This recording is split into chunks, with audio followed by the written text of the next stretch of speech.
if you do nothing, it's possible that you don't recover from it, because usually what is happening is there's a repetitive motion or something that the person's doing that keeps flaring up and triggering this carpal tunnel.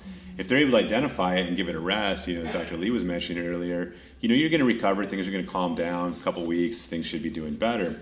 But most people don't. They keep typing away at the keyboard, or if they're wrenching away at things like that, it's going to continue to flare up that carpal tunnel, or they just might not be able to lay off of that activity because that's how they make their income, and it's going to keep flaring it up, and it could be a long time for them to recover. The surgical options, it could typically be 2 weeks if everything goes well, but after all the complications, you could get a return of it. It could become permanent damage from scar tissue and blood vessels, and you may never recover in that sense from carpal tunnel.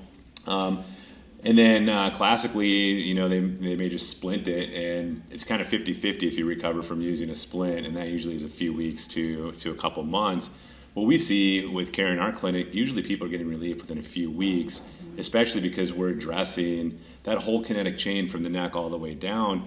You may be having compression at the joints, you may be having abnormal function of muscles along that way that could be entrapping and compressing on the nerve, and because we look at that whole system from the neck all the way down to the fingers, we start seeing relief pretty quickly within a couple weeks, usually fully resolved within a month or two, and they maintain that, and it rarely comes back.